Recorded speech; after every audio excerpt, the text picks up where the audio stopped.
Kumusta? Base sa mga material na pinadala mo sa amin, mukhang interesado kang malaman kung paano yung ordinaryong paglalakad lang sa kalye pwedeng maging makapangyarihang paraan para sa misyon sa komunidad mo. Madalas kasi iniisip natin nasa opisina lang o sa simbahan yung trabaho, di ba? Oo, tama ka dyan. At alam mo, isa sa mga lumalabas talaga dun sa mga sources mo ay itong idea na baka kailangan nating lumabas. Lumabas sa comfort zone natin at literal na tumapak mismo doon sa mga lugar na gusto nating makitang may magbago. Oo nga eh. Kaya ngayon, ang plano natin, himay-mahin natin to. Itong konsepto ng prayer walking o paglalakad na may panalangin, tsaka yung paggawa ng tinatawag na spiritual mapping. Gagamitin natin yung mga insights mismo galing sa mga binigay mong material. Ang mission natin, maintindihan paano itong dalawa na parang ang simple lang pakinggan, paano sila pwedeng magbukas ng pinto para sa tunay na pagbabago. Okay, simulan na natin. Ano ba talaga itong prayer walking?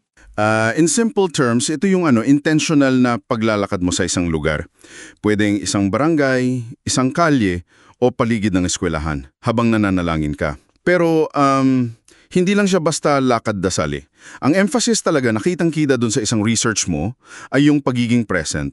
Yung pagmamasid mo gamit lahat ng senses mo, pakikinig sa sinasabi ng lugar, at saka yung pag-alay ng panalangin para dun sa lugar na yon habang nandun ka mismo. Okay, gets ko. At nabanggit din sa mga material mo yung prinsipyong incarnation over information. Pwede mo bang ipaliwanag yon ng mas simple? Parang ang bigat kasi pakinggan. Oo, magandang tanong yan. Actually, ang ibig sabihin lang yan, kumbaga, mas malakas daw yung epekto ng physical mong presensya, yung nandun ka mismo, dala mo yung panalangin mo, kesa yung nagbabasa ka lang ng report or statistics tungkol sa lugar na yon. Parang isipin mo, mas ramdam mo yung init ng kape pag hawak mo yung tasa, di ba? Kesa babasahin mo lang na mainit yung description. Oo nga no, mas ramdam. Ganun daw. Ganun yung epekto ng presensya. Dala mo, kumbaga, yung presensya ng Diyos, hindi lang basta impormasyon tungkol sa lugar. Malinaw, malinaw na yun. Ngayon, ikonekta natin yan sa spiritual mapping. Ito yung parang detective work, tama ba? Pero indes na krimen, spiritual landscape yung tinitingnan. Nakita ko rin sa notes mo itong konsepto ng land as living text. Medyo malalim din pakinggan. Eksakto. Ganda ng connection mo. Kung yung prayer walking ay yung pagiging naroon, itong spiritual mapping naman na nadidetalya sa isa mong source, ito yung proseso ng pag-intindi sa spiritual storylines ng isang lugar. Ano ba yung mga kwento doon? Mga malalim na kwento ng sakit, o tagumpay, o takot, o pananampalataya na parang nakaukit na sa lugar na yon. Kasama na dyan yung research sa history, interview sa mga tao doon, tsaka pag-identify nung tinatawag nilang spiritual strongholds, parang mga ugat ng problema. At tsaka yung God holes, mga lugar naman kung saan may nakikitang pag-asa, may pagkilos ng Diyos. Hindi ito hula lang may research involved. Gets? At may concrete example pa nga niyan doon sa mga case studies na pinadala mo, di ba? Yung Beacon Neighborhood Project, hindi lang sila basta nagmapa kumilos sila based doon sa nalaman nila. Oo, at yun yung maganda yung resulta nila. Nung natukoy nila yung mga hotspots ng violence at takot, lalo na sa mga bata, isang playground daw tsaka isang bakanting lote, ayon dun sa report, hindi lang sila nag-pray from a distance. Nakipag-partner sila sa community, nag-organize pa ng event, parang prayer and pastries doon mismo sa lote, tapos nagkaroon ng focused prayer para mawala yung takot doon sa playground. Ang galing kasi, nabanggit doon sa source mo na may na-report na 30% na pagbaba sa insidente ng karahasan sa mga kabataan doon. Wow! 30% ang laking bagay nun. At dito na siguro papasok yung sinasabi sa isang article mo tungkol sa socio-political resonance, tama? Kasi hindi lang to pang personal na panalangin lang pala. Proseso ng mapping, nabubunyag din yung mga systemic issues Alam mo na, kahirapan, injustice, kakulangan sa serbisyo. Dahil dun, yung panalangin hindi na lang siya simpleng healing.